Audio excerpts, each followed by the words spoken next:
부모의 믿음만큼 자라는 자녀, 지금은 6강, 공감적 경청을 통한 소통이 되는 대화법에 관한 강의입니다. 안녕하십니까?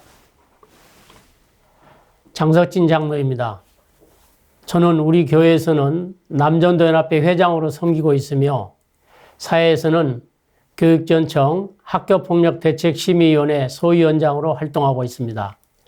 오늘 여러분들과 함께 나눌 주제는 공감적 경청을 통한 소통이 되는 대화입니다. 강의 순서는 화면에 제시된 것처럼 성경적 자녀 교육에 대한 전제, 경청의 모습을 보여라, 대화는 훈련이다, 자녀는 부모를 보고 자란다로 나누어 살펴보겠습니다. 오늘 주제에 관한 내용을 시작하기 전에 우리가 알고 가면 도움이 되는 세 가지를 먼저 살펴보겠습니다. 첫째는 김용광 목사님께서 강의하셨던 내용 중에 자녀는 하나님의 것이다.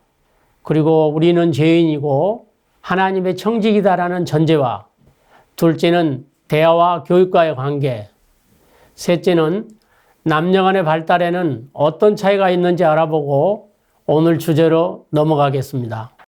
큰 첫 번째로 성경적 자녀 교육에 대한 전제, 첫째는 내려놓기입니다. 자녀는 하나님의 소유라는 것입니다. 아멘? 아멘입니까? 우리의 소유가 아닌 하나님의 자녀라는 고백이 선행되어야 합니다. 우리는 하나님의 자녀를 관리하는 청직이라는 것이죠. 구원받은 성도라고 해도 여전히 죄성이 남아있는 죄인들이 어떻게 하나님의 자녀를 교육할 수 있다는 말입니까? 그런데도 우리 부모님들은 마치 자녀들이 내 것인 양 자신의 방법들의 교육을 시키고 있는 것입니다. 그리고 억지로 자녀에게 여러 가지 방법으로 집어넣는 것이죠. 그 결과는 어떨까요? 마치 소경이 소경을 인도하는 것과 같습니다. 세상에서 가장 어려운 것은 내 생각을 다른 사람의 머릿속에 넣는 것이라고 말합니다. 왜 세상에서 가장 어려운 방법으로 자녀를 교육하는 것일까요? 아직도 자녀는 내 것이라고 생각하기 때문이죠. 그렇다면 하나님의 자녀를 청직이며 죄인인 우리가 어떻게 교육할 수 있단 말입니까? 답은 간단합니다. 자녀를 내려놓고 자녀의 주인인 하나님께 물어보면 됩니다. 기도는 성도에게 주는 중요한 열쇠요, 선물이며 특권이고 무기이고 호흡이며 은혜입니다. 따라서 기도하며 하나님께 의지하는 부모가 될 때 내 방법을 내려놓고 성경적인 자녀 교육을 할 수 있는 것입니다. 둘째는 교육에서 대화는 가장 중요한 방법이라는 것입니다. 교육이란 단어의 유래를 살펴보면 교육의 방법을 알 수가 있습니다. 교육이란 영어로 education이라고 합니다. 이 말은 히라보 에두카레에서 유래된 것인데, 에두카레는 에와 두카레의 합성어로 에는 밖으로라는 뜻이며 두카레는 끄집어내다라는 뜻입니다. 교육은 안에 있는 것을 밖으로 나타내거나 표현하도록 하는 것입니다. 즉, 교육은 자녀들이 가지고 있는 생각이나 느낌, 끼, 소질 등을 나타내게 하는 것인데, 이때 끄집어내고 나타내고 표현하게 하는 중요한 방법이 바로 대화를 통한 소통입니다. 잠언 20장 5절에 사람의 마음에 있는 모략은 깊은 물 같으나 그럴지라도 명철한 사람은 그것을 길러내느니라는 말씀처럼, 명철한 사람은 의사소통의 중요한 수단인 대화를 통해 상대방의 생각과 감정을 읽어내는 것입니다. 따라서 대화의 기본 요소는 언어인데, 그 중에서 음성 언어인 말과 몸짓인 손짓, 눈짓, 표정을 통해 소통하는 것입니다.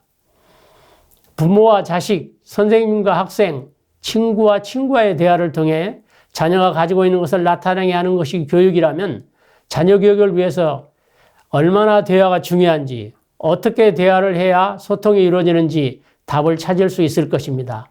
그래서 저는 오늘 자녀 교육에서 제가 실수했던 것이나 우리 부모님들이 간과하기 쉬운 대화를 살펴보고자 합니다. 셋째는 남녀 간의 발달에는 차이가 있다는 것입니다. 옛 어른들의 말씀에 남자아이는 모든 면에서 여자아이보다 느리다. 그런데 기다리다 보면 나아지고 언젠가는 마음만 잡으면 잘하게 된다는 말은 옳은 말일까요? 저는 이 말은 반은 맞고 반은 틀린 말이라고 생각합니다. 남자아이는 여자아이와는 다른 발달 순서를 밟는데 유감스럽게도 자신의 발달 순서에 불리한 환경을 제공받는 경우가 많습니다. 게다가 부모가 아이에게 기대하는 능력은 얄궂게도 대부분의 여자아이의 발달 단계에 맞춰져 있고 가정에서 교육을 책임지는 분 역시 대부분 어머니입니다. 그래서인지 남자아이들은 여자아이보다 뒤떨어진다고 말합니다. 여자아이는 먼저 소근육과 사고 그리고 언어가 발달하고 남자아이는 대근육과 행동이 먼저 발달합니다. 여자아이는 발달 시기에 맞게 말하기, 읽기, 듣기, 쓰기를 배워 별 어려움 없이 원하는 정보를 얻고 실력을 발휘해서 칭찬을 받습니다. 반면에 남자아이는 한참 대근육을 발달시키기 위해 움직여야 할 때 앉아서 공부를 강요하는 셈이죠. 이 시기에 남자아이의 대근육 발달은 여자아이를 능가하지만 아무도 대근육의 발달을 칭찬해 주지 않습니다. 오히려 발달의 특징을 이용하여 활동을 하면 부잡하고 산만하다고 야단을 맞습니다. 같은 또래의 아이라면 남자의 쓰기와 읽기 능력은 2살 아래의 여자아이 정도라고 이해해 주지 않습니다. 그리고 유아기 아동기에는 남녀의 발달 순서는 다르지만 자랄수록 줄어들어 즉 중고등학교 시기가 되면 여자아이와 비슷한 능력을 가지게 됩니다. 하지만 유치원이나 초등학교 시절 열등감을 갖게 된 아이는 이 시기가 되어 잘할 수 있는 능력이 있는데도 자신의 능력을 믿지 않습니다. 그래서 공부에 적극적으로 임하지 않고 노력도 않는다면 결국 자존감이 낮은 성인이 될 것입니다. 따라서 유아기와 아동기 시절에는 자존감을 높여주는 노력이 어떠한 교육보다 중요한 시기인데 이 자존감을 높여주는 중요한 방법 중에 하나가 부모와의 대화입니다. 즉 대화를 통한 부모의 지지가 차곡차곡 쌓이면 자존감이 높아지는 것입니다. 큰 두 번째로 경청의 모습을 보여주어야 합니다. 예전에 초등학교 1, 2학년 교과서가 말하기 듣기 교과서가 있었습니다. 그러다가 언제부터인지 듣기 말하기로 바뀌었습니다. 지금은 국어 1가, 국어 1나 등으로 바뀌었지만 왜 말하기 듣기가 듣기 말하기로 바뀌었을까요? 말하는 것보다 듣는 것, 즉 귀를 기울여 듣는 경청이 선행되어야 올바른 대화가 가능하기 때문입니다. 야고보서 1장 19절에 내 사랑하는 형제들아 너희가 알지니 사람마다 듣기는 속히 하고 말하기는 더디하며 성내기도 더디하라. 또 잠언 18장 13절에 사연을 듣기 전에 대답하는 자는 미련하여 욕을 당하느니라. 이 두 구절의 말씀은 경청의 중요성을 강조하고 있는 것입니다. 효과적인 대화를 통해 소통이 이루어지려면 듣는 훈련이 선행돼야 하는데 이것의 출발은 가정에서 부모가 본을 보이는 것입니다. 왜냐하면 자녀들은 부모의 뒷모습을 보고 자라기 때문입니다. 그렇다면 경청의 훈련을 어떻게 해야 할까요? 작년부터 지금까지 코로나로 인해 차세대 교육국 유아초와 초등초 어린이들은 대부분 가정에서 비대면 예배를 드리고 있습니다. 비대면 예배는 교회의 대면 예배처럼 생동감과 뜨거움이 부족할지 모르지만은 설교 말씀에 집중하여 듣는 훈련을 하기에 좋은 기회라 될 수 있습니다. 그러기 위해서는 첫째, 부모님들이 가정에서 예배를 드리면서 경청하여 듣는 모습을 의도적으로 보여주어야 합니다. 비대면 예배는 주로 컴퓨터나 TV, 핸드폰으로 드리기 때문에 집중하여 드리기가 쉽지 않습니다. 따라서 예배를 방해할 수 있는 모든 요소를 사전에 제거하여 마치 대면 예배와 똑같이 드리는 것이죠. 예를 들어 예배 시작 전에 핸드폰 무음으로 놓기, 자리에 앉아 기도를 준비하기, 예배 시간에 음식물 조리하지 않기, 화장실 다녀오기, 물 미리 마시기, 바른 자세로 예배하기 등 예배를 방해하는 요소를 사전에 제거하여 최고의 하나님께 최선의 예배를 가정에서도 드리면 자녀들도 그런 부모의 모습을 보고 집중하여 예배를 드리려고 노력할 것입니다. 둘째, 설교 말씀을 들으면서 메모하며 듣는 습관입니다. 초등학교 저학년은 몇 개의 중요한 단어만 적으며 예배하기, 그리고 중학년은 중요 말씀을 한두 문장으로 적으면서 예배하기, 그리고 고학년은 내용을 요약하여 적으면서 예배하면 더욱 집중하여 들으려고 노력할 것입니다. 이 훈련은 집중력을 향상시킬 뿐 아니라 내용을 요약하는 힘을 길러주는 좋은 방법이 될 수 있으니 습관을 들이기 위해서는 자녀들의 설교 노트를 살펴보고 일정한 기간이 지나면 보상을 해주는 것도 필요합니다. 셋째, 설교 내용 질문하기입니다. 이때 질문은 예, 아니요가 아니라 생각이나 느낌 등 내용을 말하게 하는 질문을 해야 합니다. 설교가 끝난 후면 가장 기억에 남는 것은 무엇이니? 예수님이 왜 그런 말씀을 하셨을까?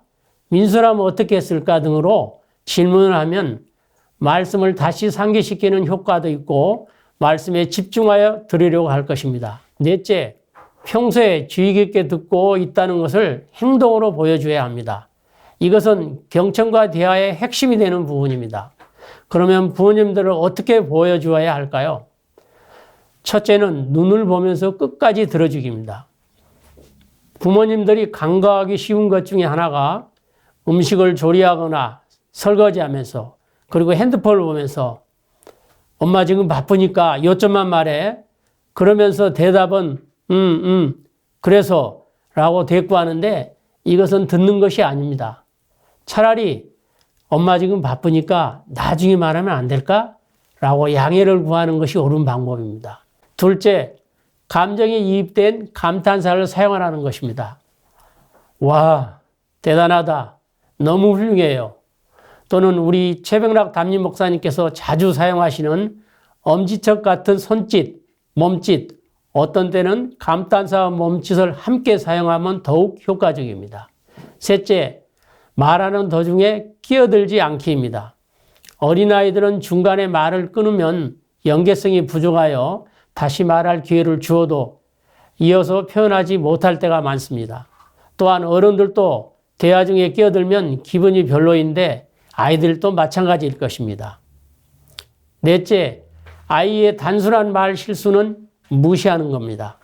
단순한 말 실수를 트집 잡다가 엉뚱한 방향으로 흘러가 대화의 본말이 전도되지 않게 단순한 말 실수는 무시하고 넘어가는 것입니다. 다섯째, 성령의 도우심을 구하는 것입니다. 사탄은 SNS와 각종 미디어 등 온갖 무기를 사용해 우리의 자녀들이 말씀을 듣지 못하게 하거나 학습에 집중하지 못하도록 방해합니다.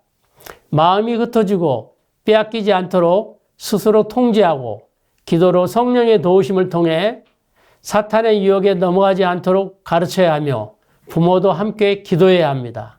특히 SNS와 미디어 사용 시간을 정해놓고 지키는 것은 아주 중요합니다. 요즘같이 비대면 수업이 계속되면 자녀들이 시간이 여유가 있고 함께 지내는 시간이 많아집니다.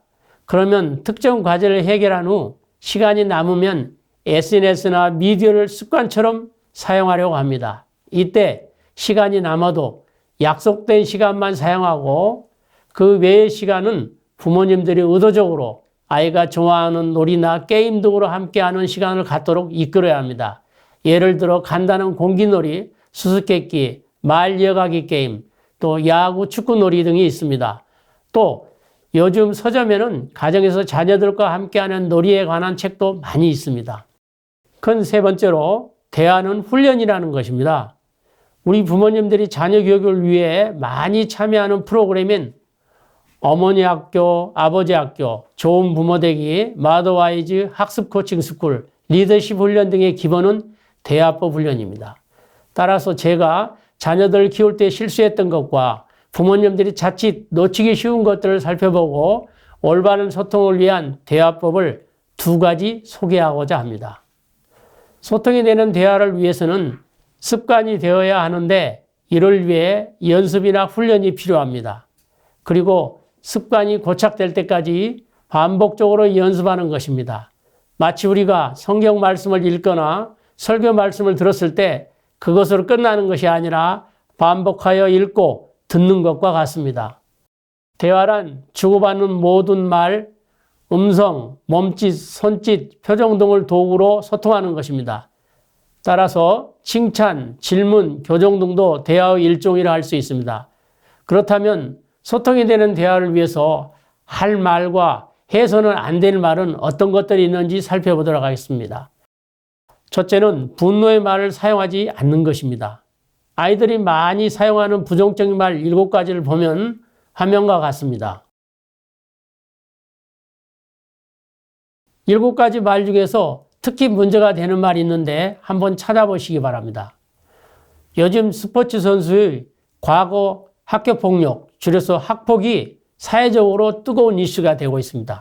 앞에서 저를 소개할 때 교육전청 학교폭력대책심의위원회 소위원장으로 활동하고 있다고 했는데요. 학교폭력하면 육체적으로 싸워서 다치는 것을 생각할 것입니다. 그러나 요즘처럼 비대면 수업이 많을 때는 언어폭력과 사이버폭력이 많이 발생하고 있습니다. 위에서 말한 부정적인 7가지 말 중 재수없어라는 말은 언어폭력이 될 수 있는 말입니다. 실제로 이와 비슷한 사례들이 학교폭력으로 접수되어 처분을 받는 경우가 종종 있습니다.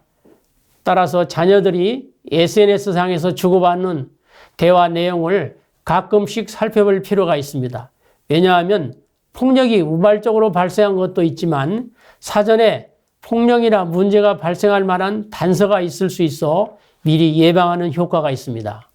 위에서 말한 7가지 말을 사용한다는 것은 현재 마음의 상태가 화가 나 있거나 흥분되어 있는 상태입니다. 따라서 같이 맞서서 대화를 하는 것보다는 감정을 가라앉힌 후에 대화하도록 유도해야 합니다. 이럴 때 적절한 공감적 경청 대화법으로 여러분들이 익히 알고 계시는 군화대화법과 아이메시지 대화법이 있는데 다시 한번 상기시키면서 나눠보고자 합니다. 먼저 군화대화법이란 아이의 감정을 있는 그대로 받아주어 감정을 가라앉히는 것입니다. 즉 사람의 행동보다 감정을 먼저 이해하여 그대로 인정하는 대화법입니다. 저를 따라서 한번 해보시기 바랍니다. 그랬구나. 이 한마디면 됩니다. 간단하죠? 자녀들이 화가 나 있거나 흥분되어서 말할 때 그랬구나. 이 한마디에 공감하는 마음까지 들어있어 감정을 가라앉히는데 아주 유용한 대화법입니다. 실제로 예를 들어 대화를 해보겠습니다. 제가 영민이, 여러분이 엄마 역할을 하는 것입니다. 저는 편의상 다 읽겠습니다. 우리 선생님은 나빠. 괜히 잘못도 없는 나만 꾸짖는단 말이야. 너 학교에서 또 잘못했구나. 괜히 그러시겠니? 내가 잘못했으니까 그러시지. 나는 옆에서 싸우는 친구를 말리기만 했단 말이야. 그래도 수업 시작적이 울리면 교실로 들어와야지. 자, 이 장면을 군화대화법으로 바꿔보겠습니다. 우리 선생님은 나빠. 괜히 잘못도 없는 나만 꾸짖는단 말이야. 학교에서 기분 나쁜 일이 있었구나. 선생님은 제대로 알지도 못하고 나만 꾸짖었단 말이야. 그러니까 선생님이 자세히 알아보지도 않고 나무에서 억울했구나. 여기에서 있었구나, 억울했구나 등 공감적 경청을 통한 대화를 하면 감정이 누그러져가는 모습이 느껴지지요. 또 화가 나 있는 자녀에게 설득과 판단 그리고 충고를 통한 대화를 하려고 하는데 역시 그것보다는 공감적 경청을 통한 대화가 효과적이라는 것입니다. 이번에는 눈으로 읽어보시기 바랍니다.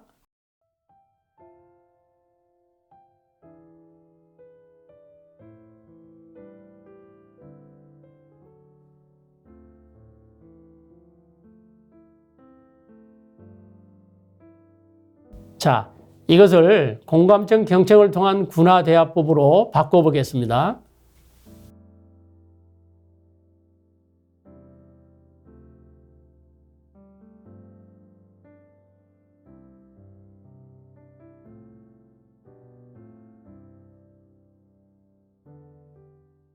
두 번째는 아이메시지 대화법입니다.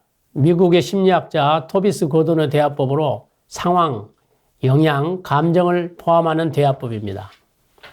문제가 되는 상황을 아이에게 설명한 뒤 그것이 즉 부모에게 어떤 영향을 미쳤는지 말하고 그것에 대한 부모의 감정을 솔직히 표현하는 것입니다. 예를 들어 학교에서 말도 없이 늦게 들어온 상황을 가정해 봅시다. 왜 말도 없이 늦었니? 도대체 시간관념이 있어야지. 앞으로는 일찍 다녀라. 라고 말했다면 아이는 듣지도 않을 뿐더러 반발심만 거세질 것입니다.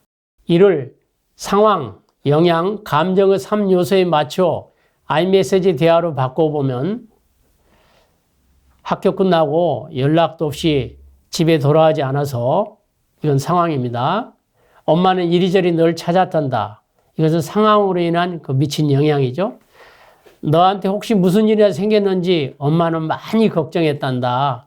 그 상황으로 인한 그 감정을 나타내는 것입니다. 이처럼 아이를 비난하거나 감정을 상하게 하지 않으면서 아이의 행동 때문에 부모 감정이 어떻다는 것을 말하는 것입니다. 또 아이가 자신의 행동 때문에 부모의 기분이 상하진 않았는지 스스로 생각해 볼 기회를 제공하는 효과도 있습니다. 즉 아이가 잘못했을 때 인격을 존중하는 태도로 대한다면 거부감 없이 아이의 행동 변화를 유도할 수 있는 것이죠. 이런 방법을 말씀드리니까 속에서 열불 나는데 어떻게 그렇게 느긋하게 대화할 수 있단 말인가요? 내가 성인군자도 아닌데 라고 말씀하시는 분들이 계십니다. 물론 여러분 중에는 계시지 않고 저기 어떤 학교 학부모 중에 그런 분이 계셨어요. 그런데 여러분들은 성인군자보다 더 전지전능하시고 만왕의 왕이신 하나님의 자녀이잖아요. 자녀는 우리가 가진 무기와 특권이 무엇입니까? 바로 기도입니다. 하나님께 나의 마음과 혀를 다스리는 성령의 능력을 달라고 기도하는 것입니다.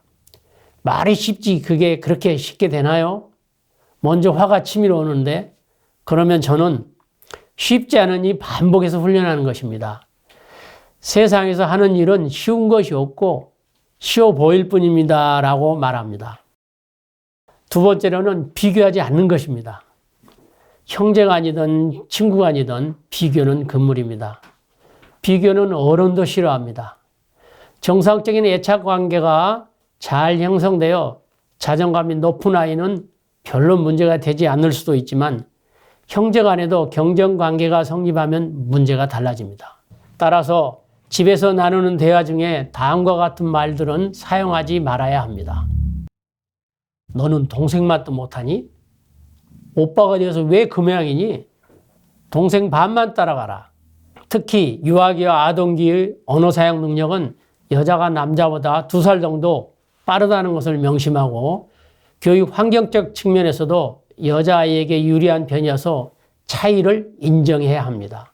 그런데 실제로 자녀들과 장시간 생활하다 보면 무의식 중에 비교하는 말을 사용하는 경우가 종종 있으니 유의해야 할 것입니다. 수학시험 볼 때마다 5, 60점을 맞는 민수가 오늘 시험에서는 70점을 받았습니다. 신이 난 민수는 집 현관을 열자마자 제가 민수이고 여러분 엄마입니다. 엄마, 나 수학시험 70점 맞았어. 시험지가 쉬웠나 보지 뭐. 아니야, 어려웠단 말이야. 그럼 내 짝은 몇 점인데? 90점. 보통 우리 부모님들은 관심 있는 자녀들, 즉 친구의 자녀나 모임에 가치 있는 자녀의 점수와 비교를 한다든지 또는 100점 맞은 친구는 몇 명인지 물어보아 자녀를 타인과 비교하느라 칭찬하지 못하는 실수를 합니다. 자녀가 100점을 맞았는데도 100점이 몇 명인지를 확인하여 마치 우리에만 100점 맞기를 바라는 마음으로 비교하는 경우가 많습니다. 우리 아이가 어느 정도 수준인지 궁금하여 그렇겠지만 삼가해야 할 대화입니다.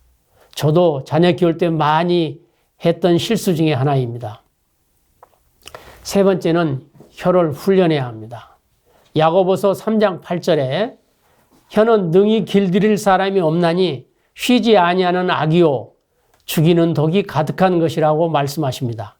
혀를 길들일 사람이 없다고 했지 하나님은 가능하신 것입니다. 따라서 우리들을 지으신 하나님께 간구하면 성령의 도우심으로 혀를 다스리는 지혜를 주실 것입니다. 그러면 어떻게 길들여야 할까요? 첫째, 불평과 원망하는 말을 하지 말아야 합니다. 출애굽한 이스라엘 백성들이 약속의 땅 가나안에 들어가지 못하고 광야에 머물러야 했던 이유가 불평과 원망 때문이었습니다. 불평은 가정의 기쁨을 파괴하고 이기심을 부추긴다고 했습니다. 또한 하나님께서 주신 복에 감사하지 못하도록 방해합니다. 불평과 원망은 하나님 앞에서도 하지 말며 긍휼을 베풀어 달라고 기도해야 할 것입니다. 둘째, 남을 비난하는 말을 삼가해야 합니다. 요즘 학교에서 남을 비난하는 말을 하면 학폭으로 신고될 수가 있습니다. 특히 사이버상의 대화나 친구 간의 말의 실수가 학폭으로 신고되는 비율이 점점 높아지고 있습니다. 따라서 가정에서도 부부간에 남을 비방하거나 정죄하는 대화는 삼가해야 하며 자녀들이 보는 앞에서는 더욱 조심해야 합니다. 자녀들은 은연중에 부모의 뒷모습을 보고 배우기 때문입니다. 셋째, 이런 말은 사용하지 않아야 합니다. 부부가 이혼하는 이유는 성격 차이나 처가와 시댁과의 갈등 때문일까요? 아니면 술, 도박, 폭력, 외도, 그리고 경제적인 문제 때문일까요? 물론 이것도 원인이 될 수도 있지만 많은 부분은 싸움의 원인이 아니라 싸우는 방법, 즉 대화의 방식 때문이라고 합니다. 따라서 우리는 다음과 같은 말을 사용한 대화는 하지 않아야 합니다. 동생만 또 못해 쓸모없는 놈 같으니라고. 나중에 뭐가 되려고 그래? 뭐 할 줄 아는 게 있어야지. 내가 하는 일이 다 그렇지 뭐. 내가 너 때문에 정말 미치겠다. 같은 말은 사용하지 말아야 합니다. 또한 간과하기 쉬운 것 중에 하나는 자신도 모르는 사이에 절대 부정하는 말을 사용하여 대화를 한다는 것입니다. 예를 들어 맨날, 한 번도, 절대, 항상과 같은 말입니다. 너는 맨날 숙제를 아침에 하니? 이런 말은 너는 숙제를 아침에 자주 하더라. 너는 신발을 정리하고 들어온 적이 한 번도 없더라. 이 말은 너는 신발 정리를 잘 하지 않는구나. 오늘 숙제 끝내지 않으면 절대로 게임할 수 없어. 오늘 숙제 끝내지 않으면 게임 못한다. 너는 항상 자세가 나쁘더라. 너는 자세가 바르지 않을 때가 많더라. 이렇게 고쳐서 말을 해야 합니다. 넷째, 유머를 사용한 즐거운 대화를 많이 하는 것입니다. 리더가 갖춰야 할 조건 중에 하나는 유머라고 합니다. 꼭 리더가 아니더라도 유머를 사용하여 대화를 나누면 분위기를 전환하고 유쾌하고 친근감 있는 대화를 나눌 수가 있습니다. 아들이 아빠에게 농담조로 아빠 너무 과장하지 마세요 라고 쏘아붙이자 아버지께서 전형적인 아재 개그로 그럼 과장 말고 국장하랴? 갑자기 분위기가 썰렁해지네요. 또한 유머가 아니더라도 평소에 재밌는 말을 가족 간에 나누는 것이 필요합니다. 예를 들어 선생님이 피자를 사주면 학생들이 모두 좋아하는데 유독 싫어하는 피자가 있답니다. 무슨 피자일까요? 답은 책 피자입니다. 또 바다에 사는 동물 중 가장 큰 동물은 무슨 동물일까요? 화면에 힌트가 있습니다. 예, 답은 새우입니다. 왜냐고요? 새우는 바다가 좁아서 등을 펼 수가 없답니다. 이처럼 가정에서 재미있는 말을 사용하여 부드러운 분위기에서 대화를 나누도록 노력해야 할 것입니다. 다섯째, 칭찬과 더불어 축복하는 말, 긍정의 말을 자주 사용하여 대화하는 것입니다. 칭찬에는 세 가지 원리가 있습니다. 첫째, 즉시하라는 것입니다. 어제 보니 신발을 가지런히 정리하고 들어오더구나. 어제 일을 오늘 칭찬하면 효과가 반감되는 것입니다. 둘째, 구체적으로 하라는 것입니다. 그림 잘 그렸네 라고 막연하게 칭찬하기보다는 도화지에 꽉 차게 잘 그렸네 라고 칭찬합니다. 저학년들은 그림을 그릴 때 그릴 대상을 작게 하여 도화지의 일부분만 사용하여 그리는 경우가 종종 있습니다. 셋째, 칭찬의 기준은 대상자 본인입니다. 이 부분은 우리 부모님들이 실수하기 쉬운 것 중에 하나죠. 우리 아이는 칭찬할 것이 없어요 라고 말하는 부모님도 계십니다. 이런 분은 칭찬의 기준을 형제나 친구들과 비교하여 기준을 잡기 때문입니다. 만약 칭찬의 기준을 다른 사람으로 잡으면 이 세상에서 칭찬받을 사람은 한 사람밖에 없다는 것입니다. 즉 세상에서 가장 잘하는 사람 한 사람이죠. 칭찬은 대상자 자신의 행동, 변화나 결과를 가지고 해야 합니다. 따라서 관찰을 통해 긍정적인 변화나 결과가 있으면 즉시 칭찬을 해야 합니다.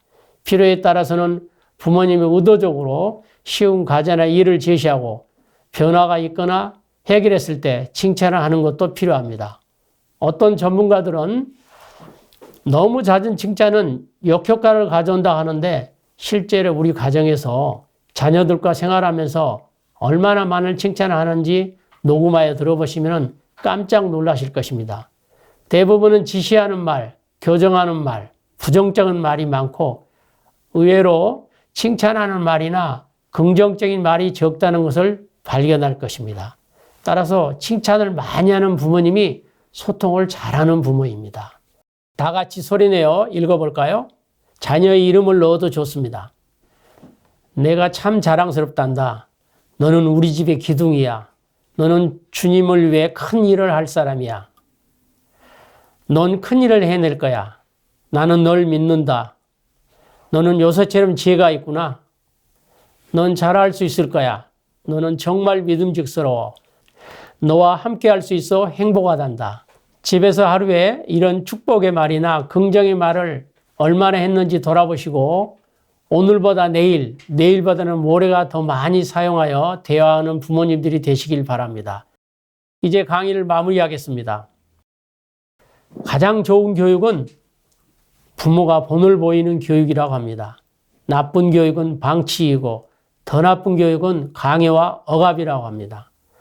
하나님이 우리에게 맡겨주신 자녀를 교육하는 것은 가장 고상한 직무입니다. 그러나 그것은 내 방법이 아닌 하나님이 주신 지혜로 가르쳐야 합니다. 그러기 위해서 우리는 자녀들 앞에서 믿음과 삶이 일치하는 신앙과 교육이 이루어지도록 노력해야 합니다. 화가 치밀어 오를 때 하나님께 성령의 지혜를 구하지 못하고 비난하거나 저주하는 말을 내뱉지는 않았는지 돌아보고 이런 기회에 점검하고 훈련하는 것이 필요하죠. 소통을 위한 올바른 경청과 대화의 가장 좋은 방법은 가르치는 것이 아니라 부모들인 우리가 보여주어야 한다는 것을 기억하시고 가정에서 축복의 말, 칭찬하는 말, 격려의 말, 유쾌한 말을 많이 사용하여 여러분 가정이 다 천국 같은 가정이 되시길 소망합니다. 기도하겠습니다. 사랑과 은혜가 충만하신 하나님 아버지, 오늘 부모대학을 통해 경청과 대화를 통해서 우리 소중한 자녀들을 교육하는 방법을 나누었습니다. 하나님 아버지, 우리는 부족하고 연약한 존재입니다. 저희들에게 자녀들을 교육할 수 있는 지혜를 더하여 주시고 특별히 그 지혜가 부족할 때는 하나님께 성령으로 간구하는 우리 부모님들이 될 수 있도록 인도하여 주시옵소서. 아버지 하나님, 우리 가정에서 부모님들에게 지혜를 더하여 주셔서 축복의 말, 격려의 말, 칭찬의 말, 긍정의 말을 많이 사용하여 우리 부모님들의 가정이 늘 천국과 같은 가정, 축복이 넘치는 가정이 될 수 있도록 인도하여 주시옵소서. 이 모든 말씀 거룩하신 예수님 이름으로 기도드립니다. 아멘.